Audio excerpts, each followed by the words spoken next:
বাংলাদেশের ঘরোয়া ক্রিকেটে আরও একটি রঙিন অধ্যায়ের অপেক্ষা।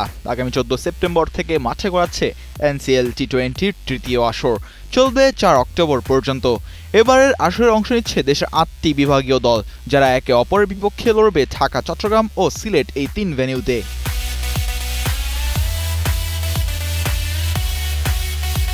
2024 সালে এনসিএল টি-20-র দ্বিতীয় আসর ঘরোয়া ক্রিকেটারদের জন্য যেমন নতুন সম্ভাবনার দরজা খুলে দিয়েছিল, তেমনই দর্শকদের কাছেও এই টুর্নামেন্টের আলাদা আবেদন তৈরি হয়। সেই ধারাবাহিকতায় তৃতীয় আসর ঘিরেও রয়েছে প্রবল উত্তেজনা।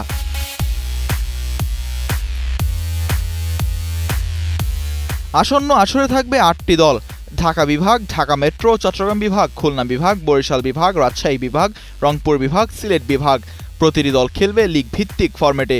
শীর্ষ 4 দল খেলবে সেমিফাইনাল এবং এরপর গ্র্যান্ড ফাইনাল।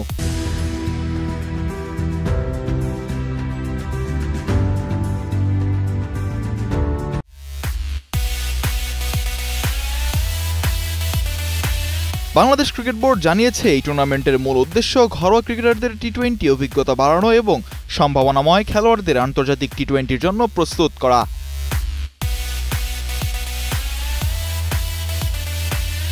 টুর্নামেন্টের ম্যাচগুলো সরাসরি সম্প্রচারিত হবে দেশের জনপ্রিয় টেলিভিশন ও অনলাইন প্ল্যাটফর্মে।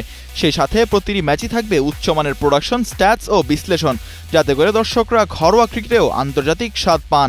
ক্রিকেট বিশ্লেষকরা বলছেন, এনসিএল টি-20 ভবিষ্যতে বিপিএল এর পর ঘরোয়া সবচেয়ে গুরুত্বপূর্ণ ফ্র্যাঞ্চাইজি ভিত্তিক টুর্নামেন্ট হতে পারে, যদি পরিকল্পনা ও বাস্তবায়ন গতি ধরে রাখা যায়।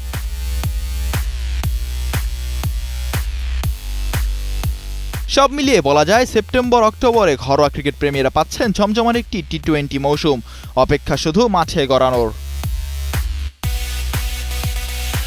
মিজানুর রাশিক, কালের কণ্ঠ।